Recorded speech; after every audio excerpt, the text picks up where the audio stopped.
Olá, irmãos. Olá, quem está falando aqui é o professor Marlon Meira. Vamos começar a nossa próxima aula da Escola Bíblica Dominical. Essa é a lição 14 da nossa revista. Essa lição se chama Um Convite à Oração. Então vamos começar com uma oração. Obrigado, Senhor, porque estamos mais uma vez gravando uma aula para a Escola Bíblica Dominical. Te agradeço em nome de Jesus por esse ministério que a nossa igreja leva tão a sério. Ministério que a nossa igreja acredita ser fundamental para o crescimento espiritual. E eu peço ao Senhor, em nome de Jesus, Pai, que o mesmo espírito e a mesma percepção que a nossa liderança da igreja tem em relação à importância da educação cristã seja disseminado entre os nossos irmãos também, para que eles entendam a importância da educação cristã e para que eles se interessem pela educação e que eles aprendam do Senhor, Pai. Essa é a minha oração, em nome de Jesus. Amém. Durante essa oração aqui agora, eu não tinha nem planejado isso, mas durante essa oração eu estava pensando numa coisa, e é um parêntese só para a gente pensar sobre educação cristã. Esses dias, há pouco tempo atrás, a minha sobrinha me perguntou, ela estava dizendo que não gostava de ler, e aí não sei se foi a Vitória que veio falar comigo, ou se foi o Arthur, que disse, a Ana Luísa disse que não gosta de ler e tal. E aí eu falei assim, olha, Ana Luísa, deixa eu te falar, você deveria gostar de ler, porque Deus escolheu entre dezenas de formas possíveis de se relacionar conosco, de se fazer conhecido para nós, ele escolheu exatamente a leitura, né? Então não tem como o crente escapar da leitura. Você não deveria dizer que não gosta de ler.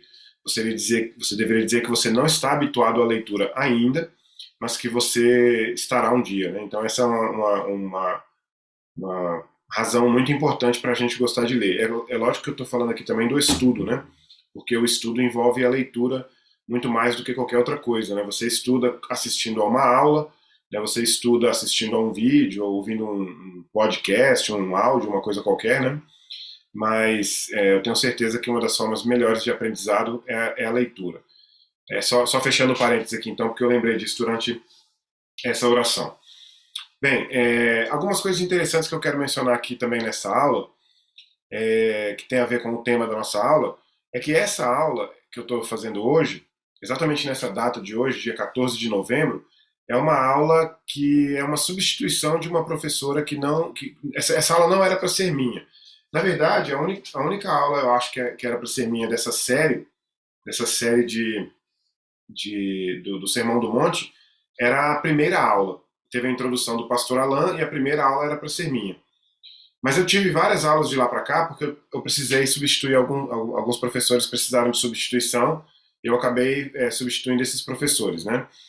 E olha que coisa interessante, essa aula sobre oração, essa lição chamada Um Convite à Oração, hoje, dia 14/11, está acontecendo exatamente no momento em que eu estou numa campanha de 40 dias de oração.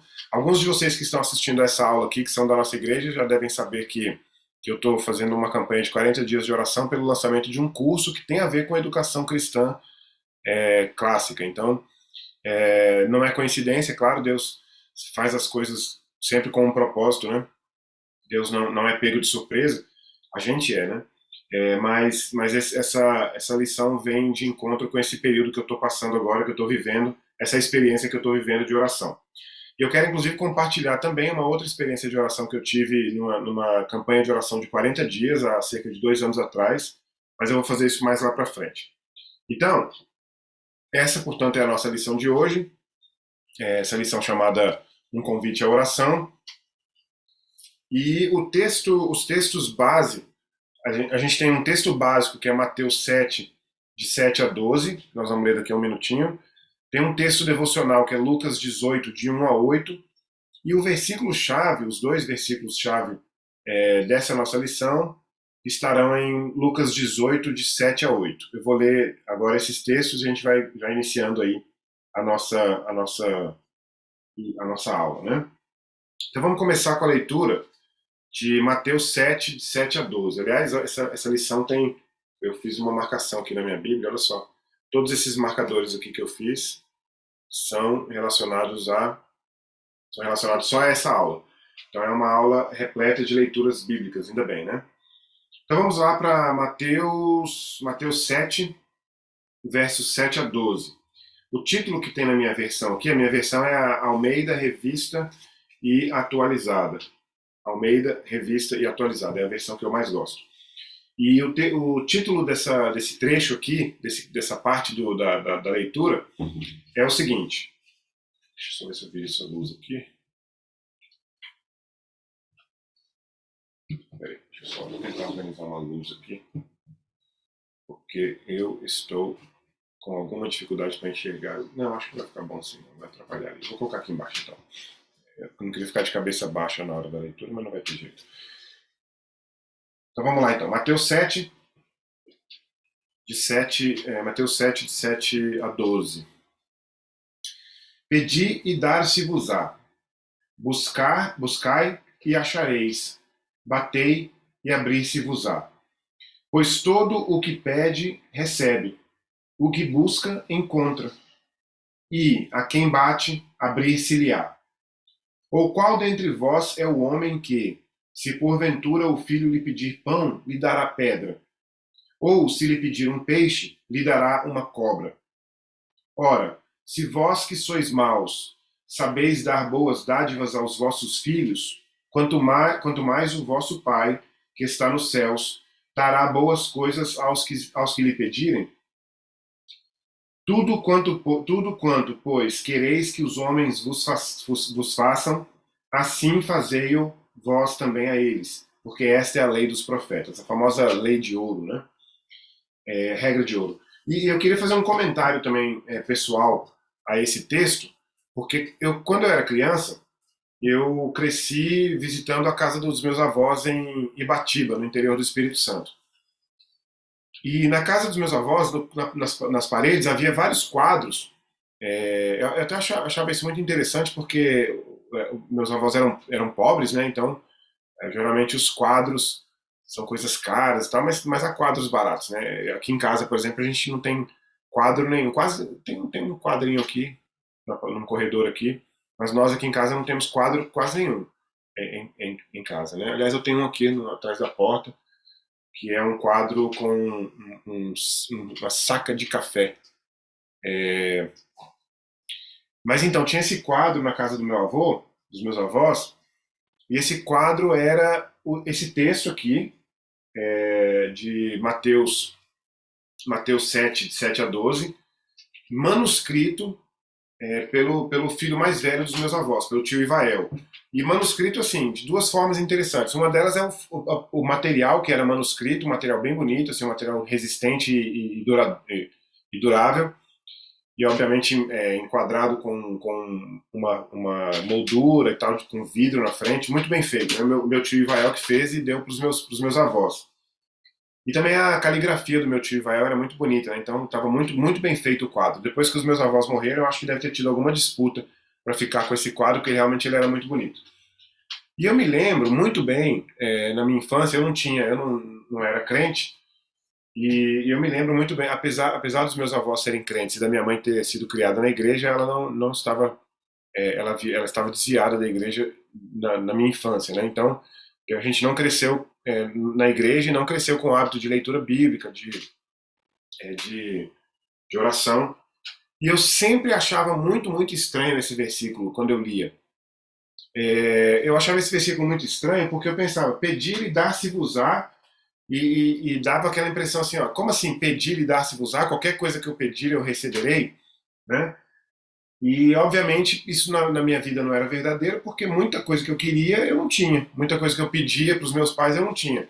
Obviamente eu não pedia a Deus, eu não tinha experiência com Cristo, né? Então eu não podia pedir nada a Deus. Às vezes eu talvez pedisse como criança, né? Senhor, me dá aí uma bicicleta ou sei lá o quê, um videogame. Mas eu sempre achava muito estranho esse versículo, porque ele era muito 100%, né? Não é assim, tipo, pedir e de vez em quando dar-se-vos-á, ou pedir e 80% das vezes você vai receber, né? É assim, peça e você vai receber. E eu sempre achava isso muito estranho. Depois, numa outra ocasião, já depois de ter convertido, eu entendi esse versículo a partir de uma explicação do pastor Abimael. Eu cheguei a comentar com ele dessa experiência que eu tive, de não compreender por que o versículo dizia que tudo que eu pedir eu ia receber, e ele me explicou de uma forma muito inteligente, muito correta, eu acredito, dizendo que você vai receber aquilo que estiver de acordo com a vontade de Deus.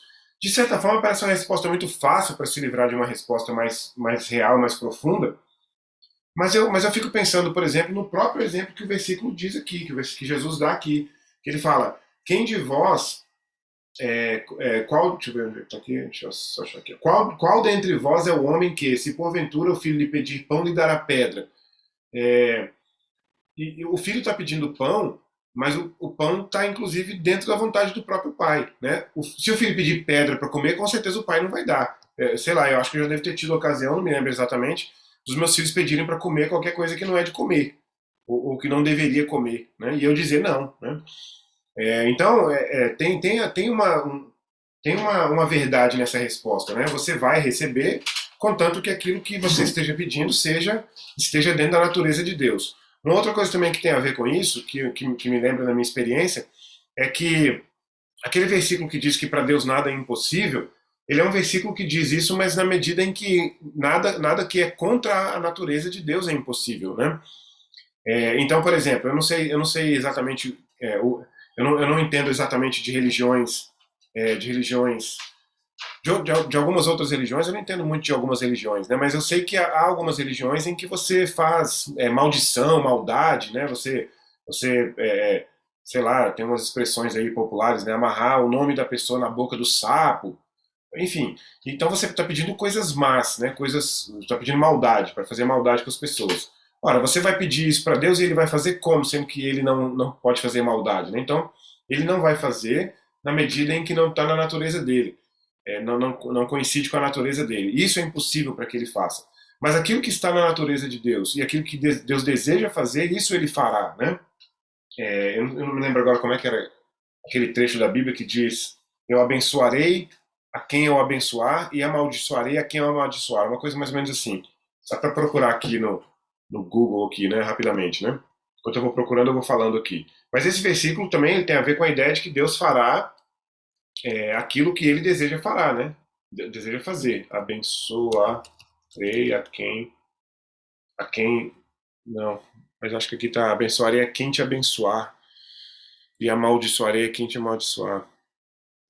Não me lembro agora, vou pular essa parte. Mas enfim, eu acho que você entende o que eu quero dizer. O que eu quero dizer é que Deus fará aquilo que está na natureza dele, aquilo que está dentro da vontade dele. E você vai receber aquilo que você pedir se estiver dentro da natureza dele. Um outro desdobramento desse versículo também é que assim, você vai saber o que está na vontade de Deus para sua vida.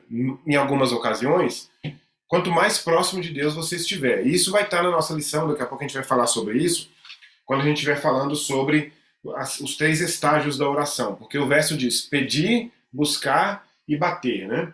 E aí na nossa lição a gente tem uma sequência com os três, com os três, com essa progressão, né? Pedir primeiro, buscar e depois bater, né? Bom, então vamos seguir aqui na orientação da nossa revista, senão a gente acaba perdendo o foco aqui. Deixa eu só, como normalmente eu faço, ler pelo menos a introdução aqui, que diz o seguinte. Aqui, ó. Este é definitivamente um assunto apaixonante. A possibilidade de parar o sol, acalmar a tempestade, ressuscitar mortos, levar pecadores ao Senhor, reconciliar irmãos, fertilizar mulheres estéreis pelo exercício da fé. A oração é um mistério ainda a ser revelado integralmente ao povo de Deus. Há tantas perguntas, tantas dúvidas. Porém, aqui Jesus nos convida à oração. Esse é, com certeza, o seu grande propósito nessa palavra. Ou seja, Jesus está nos incitando a orar. Né? Ele se agrada tanto da nossa oração que ele está nos dizendo para orar. Né? E aí começamos aqui, ó. Quando aparentemente a oração não funciona, ou seja, as exceções que comprovam a regra. Então começa com o texto em Tiago 4, de 2 a 4, que está relacionado ao fato de que você não recebe porque pede mal, né? Pede mal e pede para um propósito ruim. Então, vamos então seguir aqui para essa leitura de Tiago 4, de 2 a 4. Então o texto diz o seguinte: Tiago 4, de 2 a 4. Cobiçais e nada tendes, matais e invejais e nada podeis obter. Viveis a lutar e a fazer guerras, nada tendes, porque nada pedis. Olha que interessante, nada tendes, porque nada pedis. Isso aqui está ligado à natureza de Deus, à vontade de Deus. Está pedindo um monte de coisa que não está ligado à natureza de Deus. Mas não tem nada no sentido de que não tem valor para Deus. Né? Você não tem nada porque você não pede nada. Esse nada relacionado à natureza de Deus, relacionado à vontade de Deus. Né? Pedis e não recebeis, porque pedis mal para esbanjardes em vossos prazeres. Infiéis, não compreendeis que a amizade do mundo é inimiga de Deus? Aquele, pois, que quer ser amigo do mundo, constitui-se inimigo de Deus. E aí, aqui é uma frase que completa a ideia do pedir mal, do pedir para se esbanjar nos prazeres, porque esse não é o propósito de Deus para as nossas vidas. Né? O propósito de Deus para as nossas vidas é que a gente seja separado, santo, não que a gente seja do mundo. Né? Então a gente não vai pedir, você não vai receber de Deus aquilo que você pedir que esteja fora da sua natureza, que esteja ligado, aquilo que esteja ligado à amizade com o mundo. Né? Então esse é um ponto em que você vai pedir e não vai receber, e obviamente não vai receber porque não tem a ver com a natureza de Deus. Então aqui a revista traz para a gente esbanjar em prazeres e a amizade do mundo, que é o que o texto lá em Tiago nos mostra, já que a ideia aqui é dizer que a gente vai receber quando pedir corretamente, e quando pedir, não apenas corretamente, mas quando a gente pedir dentro da natureza de Deus, e não vai receber quando for o contrário, né? Ou seja, quando a gente pedir para esbanjar, para prazeres e assim por diante. Continuando a nossa sequência aqui na revista, a gente vai ter o seguinte: a gente vai ter uma aplicação para esse verso, para esses versículos lá em Tiago. E a aplicação que a revista traz é assim: ó, se meu filho de 16 anos pedir o carro para dar um rolê, eu não dou. Pai, passa a chave do carro. Resposta: não, e ponto final. Então é óbvio que a relação entre pai e filho, e nós que somos pais entendemos melhor a relação com Deus depois que a gente vira pai, porque a gente entende a relação de pai e filho, vai ter uma ligação direta com aquilo que a gente vai pedir e receber, ou pedir e não receber. Né? A gente fala muito mais não para os nossos filhos do que sim. Agora, é claro também que os nossos filhos não têm uma maturidade suficiente para entender até mesmo aquilo que a gente vai dar ou não vai dar. Né? Mas a gente também, como crente, precisa ter maturidade. Paulo fala, por exemplo, que a gente tem um estágio em que a gente toma leite espiritual porque é criança espiritualmente. Né? E à medida que a gente vai aumentando o nosso relacionamento com Deus, à medida que a gente vai conhecendo Deus, a gente vai também conhecendo aquilo que é da natureza dele, aquilo que ele vai dar e aquilo que ele não vai dar. Sobre isso, inclusive, é bom lembrar que é só você imaginar, por exemplo, imagina uma situação hipotética, mas que é realista, né? Imagina um pai, por exemplo, que é caminhoneiro e que está sempre viajando, sempre fora de casa. E o filho cresce com a presença muito pouca do pai, né? O filho acaba não conhecendo muito o pai. Então o filho vai ter uma dificuldade muito grande de compreender aquilo que ele pode pedir para o pai ou não, aquilo que o pai vai dizer sim ou não. E essa é uma analogia importante também com a nossa vida com Deus. Né? Quanto menos você se relaciona com Deus, menos você o conhece e menos você vai saber o que pedir e como pedir e quando pedir, já que você não conhece o pai que você tem. Né? Você não conhece o pai, como é que você vai saber o que ele vai estar disposto a dar ou não, o que está na natureza dele para dar ou não. Né? Então é uma analogia interessante. Aí a gente chega na revista, número 2 aqui. Ó, quando o filho não pede ou não pede com todo o coração. E aí entra naquela parte que eu acho que é a parte central da nossa lição, que é a parte mais importante, mais longa, que é a estratégia da oração em termos de progressão. Né? A importância da progressão. Então a gente tem aquela progressão do pedir, do buscar e do bater. E aí a gente tem as três, vamos ver as três aqui, né? A estratégia de uma criança. Então, Mateus 18, de 1 a 5. Vamos ler aqui Mateus 18, de 1 a 5. Então, está aqui o texto de Mateus 18, de 1 a 5. Naquela hora, aproximaram-se de Jesus os discípulos, perguntando: quem é, porventura, o maior no reino dos céus? E Jesus, chamando uma criança, colocou-a no meio deles, e disse: em verdade vos digo que se não vos converterdes e não vos tornardes como crianças, de modo algum entrareis no reino de Deus, no reino dos céus. Portanto, aquele que se humilhar como esta criança, esse é o maior no reino dos céus. E quem receber uma criança tal como esta, em meu nome, a mim recebe. Tem um outro texto também ainda, nessa mesma sequência, que é Mateus 21:16, que é aquele da... Acho que esse aqui é o dos louvores, né? Do louvor puro, deixa eu ver se é esse. É esse mesmo, é isso mesmo. Então deixa eu ler esses aqui, ó. Mateus 21:16. Ouves o que estão dizendo? Responde-lhes Jesus. Ouves o que o que estes estão dizendo? Respondeu-lhes Jesus. Sim, nunca lestes? Da boca de pequeninos e crianças de peito tiraste o perfeito louvor?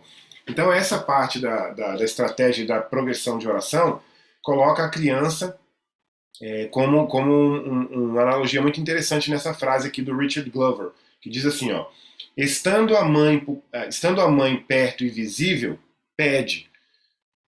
Caso contrário, longe, a criança busca. Se a mãe estiver inacessível no seu quarto, ela bate. Então, é muito revelador isso, né? Porque estando a mãe perto e visível, olha, vamos substituir a mãe pelo pai aqui no caso do pedido de oração, né? O pai está sempre perto e visível, certo? Bom, sempre perto sim, porque ele é onipresente. Visível nem sempre, né? Caso contrário, se estiver longe, a criança busca. Deus vai estar longe. Na verdade, é interessante isso. Deus não está longe, você que está longe dele, né? Então, se você estiver longe de Deus, você vai ter que buscar. E se você estiver longe de Deus e ele estiver inacessível, ou seja, você vai ter que bater. Se estiver inacessível, você vai precisar fazer mais do que simplesmente pedir e buscar. Mas tudo isso volta à analogia que eu fiz agora há pouco, a analogia do seu relacionamento com Deus. É o seu relacionamento com Deus que vai promover uma experiência de oração diferente, né? Então você tem mais distanciamento, uma experiência de oração menos sucedida. E um distanciamento maior, uma experiência de oração mais sucedida, mais bem sucedida, né? Aí a gente vem com os níveis, então, aqui. O primeiro nível do pedido, o segundo da busca e o terceiro da batida à porta, né? Então tá aqui, ó.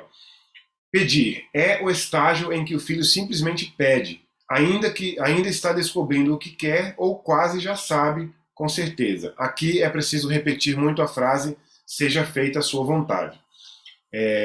O segundo nível é o da busca.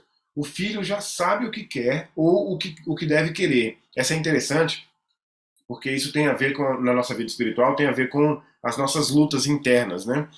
A gente sabe o que deveria querer, mas a gente ainda não quer. Por exemplo, eu tenho pensado muito sobre isso ultimamente, na questão da leitura bíblica, né? Eu tenho certeza que eu tenho que ler a Bíblia frequentemente, eu tenho que estudar, tenho que ler a Bíblia devocionalmente, tenho que ler no sentido de conhecer, de buscar, reler, orar para que Deus me abençoe na interpretação e tal. Mas eu tenho eu tenho uma frequência de leitura muito menor do que o meu desejo, né? Isso indica que eu quero menos do que eu deveria querer, né? Então significa que eu tenho que querer mais do que eu quero. Ou seja, aqui tá, eu já sei o que eu quero ou sei o que eu deveria querer. Então o que eu deveria querer é ler mais. Mas, então vou voltar aqui para não perder. O filho já sabe o que quer ou o que deve querer, mas tem de perseverar. Quase sempre nesse ponto da caminhada, os obstáculos surgem em maior quantidade. A palavra de oração muda para dá-me forças para não desanimar, para não desistir, para não desviar. E uma outra palavra também que a gente precisa repetir muito nesse período, nessa experiência, confirma a tua vontade. Mais uma vez, uma experiência pessoal. Eu me lembro de ter visto uma vez o pastor Luciano Subirá falar num culto, numa mensagem, que se você tiver dúvida sobre alguma coisa que você deve fazer no reino de Deus, muito provavelmente isso não é aquilo que você deveria fazer. É claro que ele dá um exemplo muito estrito, que é o exemplo de uma pessoa que chega para ele e diz assim: pastor, eu acho que eu tenho um chamado para ser pastor. E aí o pastor Luciano disse para ele assim: olha, se você acha que você tem esse chamado, você não tem. Porque se você realmente tivesse, você teria certeza. Você teria certeza absoluta do chamado, né? De certa forma faz sentido, porque se é um chamado para obedecer a Deus, você não deveria ter dúvida, porque tem que estar dentro da natureza de Deus, dentro das linhas das escrituras, né? E tudo tem a ver com o seu relacionamento com Deus. Você vai saber muito menos sobre isso se você tiver um relacionamento distante de Deus. Mas a palavra, né, a expressão confirma a tua vontade, também é interessante, porque a gente às vezes vê algumas explicações de Deus, algumas demonstrações de Deus, da vontade dele, que fazem com que a coisa fique mais clara, né? E isso é importante. Eu tenho tido essa experiência ultimamente, eu não vou mencionar aqui agora, para não demorar na lição, aqui na aula, mas eu tenho tido essa experiência ultimamente, de Deus confirmar de algumas formas, o seu chamado que ele tem para mim, para a educação cristã, né? Muito além de simplesmente dar aula na escola bíblica dominical, né? E eu tenho experimentado isso ultimamente. E aí vem o terceiro nível, que é o nível de bater à porta. Então o filho chega até a resposta, mas a porta está fechada. Precisa bater, insistir e conquistar. Muitas confirmações foram dadas, mas um detalhe final ainda impede, mas ainda impede. Daí é preciso orar com insistência ainda maior. Não é mais uma petição, mas uma oração de invasão. Oração do tipo, em nome de Jesus, levanta e anda. Ou sai deste homem, expulsando um demônio, por exemplo, né? Ou caia fogo do céu. Lembre-se da história de José no Egito, José do Egito, no cárcere à espera da lembrança do copeiro. Ele pediu ao copeiro que se lembrasse dele e achou que ele ia sair da prisão rapidamente, porque o copeiro iria ali rapidamente encontrar com o Potifar ali, né, ia solicitar a saída de José da prisão. Mas não acontece, porque ele esquece, né? E aí tem que acontecer o sonho do faraó para que ele seja, para que o copeiro relembre, é mesmo, tem aquela pessoa lá na prisão que interpretou lá o meu sonho e interpretou de forma correta, e aí ele pega e indica o José para fazer a interpretação para o faraó, né? Vamos seguir aqui na revista então. Aí a gente tem os 3 tipos de bênçãos. A gente tem as bênçãos de pedido, ou seja, aquilo que a gente vai pedir. Aliás, isso é importante, né? Porque às vezes a gente pede errado nesse sentido também, né? Já viu, por exemplo, quando você não compreende, quando você não compreende a função da Trindade, você pode correr o risco de pedir de forma inadequada, né? Por exemplo, se você pedir ao Pai para te orientar em oração, você deveria pedir para o Espírito, né? Porque a própria palavra de Deus diz que o Espírito nos orienta em oração, né? Mas de qualquer forma, as orações de pedido deveriam ser perdão, cura, socorro, sustento. As orações de busca por poder, santificação, crescimento espiritual, dons espirituais. E você vai bater por libertação, conversões, justiça, né? Inclusive conversões e justiça, libertação também para outros, não apenas para você, né? Uma outra observação que a nossa revista traz sobre essa questão dos tipos de bênçãos tem a ver com um trecho aqui que o autor da revista traz sobre o John Stott, que ele fala sobre a diferença entre os pedidos, entre as dádivas de Deus como Criador e as dádivas de Deus como Pai, né? As dádivas como Criador são aquelas que ele dá para todo mundo, né? Por exemplo, o sol, o sol e a chuva, a chuva nas suas devidas estações, a colheita, enfim, quando, por exemplo, uma mulher engravida, lá na hora do parto, coisas dessa natureza, né? E depois há as bênçãos ou os pedidos que têm a ver com a redenção, ou seja, você vai pedir depois que você é salvo, né? São aquelas bênçãos que Deus vai oferecer para os seus filhos, não apenas para a criação, né? Então são são esses os exemplos que ele coloca. Uma coisa que ele coloca aqui que eu achei interessante, eu não sei se eu concordo exatamente, mas ele fala sobre o pão de cada dia. Ele coloca assim, que a gente não deveria necessariamente pedir pelo pão de cada dia, uma vez que a gente já tem a certeza de que ele vai prover o pão de cada dia, mas a gente deveria agradecer. Mas de qualquer forma, o texto em Mateus, o texto de Jesus, da oração modelo, fala sobre pedir o pão de cada dia, né? Confiar em Deus e confiar que Deus nos dará o pão de cada dia, mas ser dependente dele diariamente, né?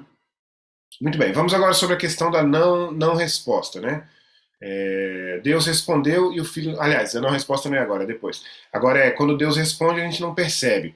E aí a revista traz para nós 2 histórias, uma delas eu já até conhecia, que são 2 histórias muito interessantes. Uma delas eu cheguei até a me sentir emocionado na hora de ler. que é a história de um náufrago. Não sei se você já a conhece. A história de um náufrago, de um sobrevivente de um naufrágio, que fica numa ilha desabitada e fora da rota de navios, né? Então ele ora durante muito tempo pedindo a Deus que seja resgatado e nunca é. E aí o tempo vai passando, ele vai se cansando, mas ele decide, portanto, construir ali uma cabana para ele, para se proteger da chuva, do sol, né, dos animais e tal. E um dia ele sai para procurar comida e quando ele vê de longe a cabana dele está pegando fogo, né? Tem uma fumaça subindo e tal e a cabana pegando fogo. E aí ele se desespera, se revolta e grita em oração: Deus, por que o Senhor fez isso comigo e tal? E aí ele acaba adormecendo enquanto ele ora. E ele acorda com uma pessoa chamando ele no navio, assim, na praia. E aí a pessoa do navio chamando ele e ele dizendo assim: nós viemos resgatar você. E aí ele fala: como vocês sabiam que eu estava aqui? E ele fala assim: nós vimos o sinal de fumaça que você fez. Ou seja, se ele tivesse ficado com aquela casa intacta, né, protegida, entre aspas, ele teria ficado ali mais tempo, mas como a casa queimou, e é claro que nessa história que a gente poderia imaginar completamente que foi Deus que fez a casa dele queimar. Aliás, ele próprio reconhece que foi Deus, porque na oração ele fala: por que o Senhor fez isso comigo? Né? E aí Deus responde depois: eu fiz isso com você porque se eu não tivesse feito, aquele navio teria visto o sinal de fumaça e não teria te resgatado. E a outra história que ele conta é uma história que eu já conhecia, que é aquela da pessoa que numa enchente, né, que as pessoas, os vizinhos fogem da cidade porque tem um aviso de que a cidade será inundada. Eles chamam lá uma das pessoas e a pessoa não vai e diz: não, pode ficar tranquilo que eu vou confiar em Deus, que Deus vai me proteger. E a enchente chega, começa a subir, vem uma canoa para buscá-lo, depois vem um barco, depois vem um helicóptero, e ele sempre dá a mesma resposta: não, pode ficar tranquilo que eu vou confiar em Deus e Deus há de me proteger, de me salvar, de me resgatar.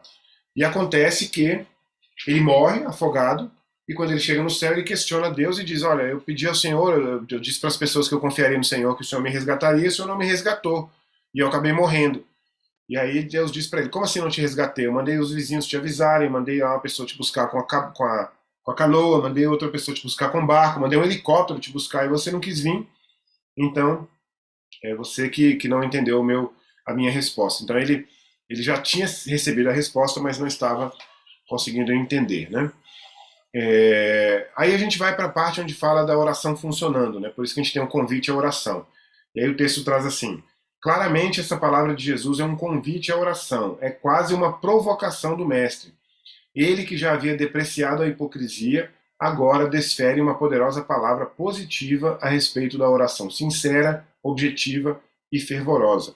Sempre devemos pensar que nós devemos orar mais, né? Eu, por exemplo, estou fazendo uma campanha de 40 dias de oração para que Deus abençoe um curso que eu estou lançando no dia 17 de dezembro, que é um curso está sendo preparado especificamente para abençoar famílias cristãs no acompanhamento escolar de história dos seus filhos.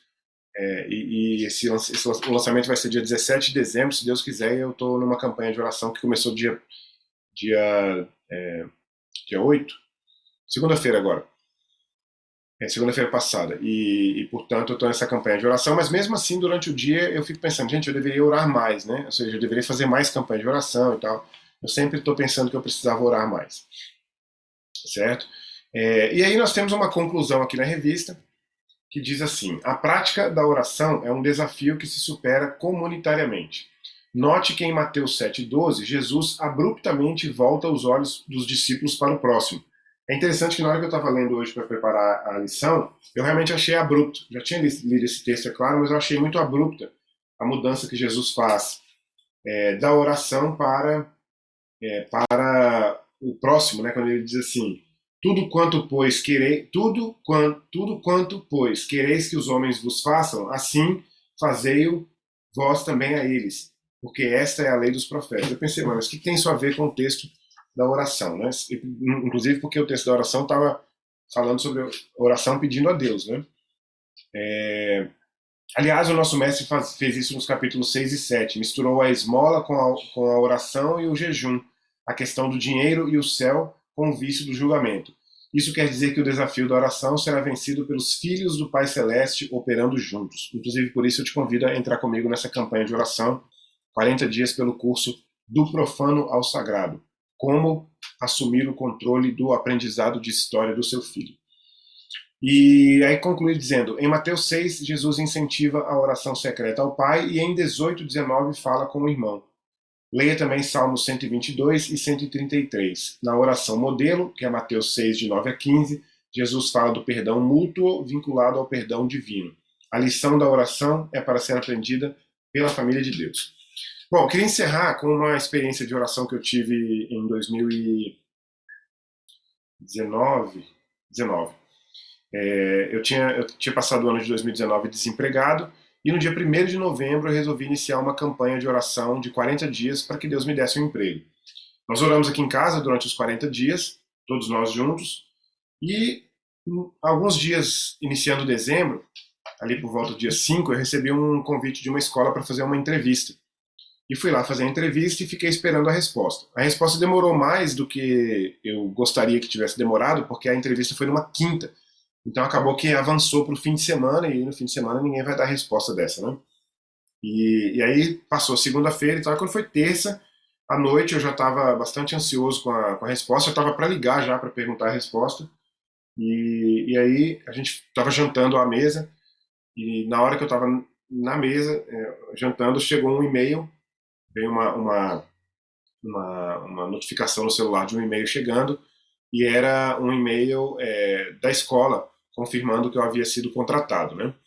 E aí nós ficamos muito felizes ali na hora e tal, e quando nós nos reunimos ali de joelhos, nós 5, para orarmos, para agradecer a Deus pelo emprego, durante a oração eu me recordei que aquele era o dia 10 de dezembro, exatamente 40 dias, exatamente no 40º dia da campanha de oração pelo emprego, né?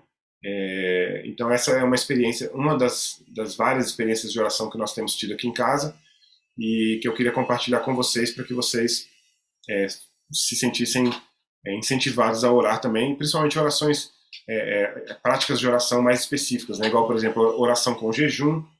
Agora, nessa campanha de oração que eu estou fazendo de 40 dias, eu estou fazendo jejum quarta e sexta.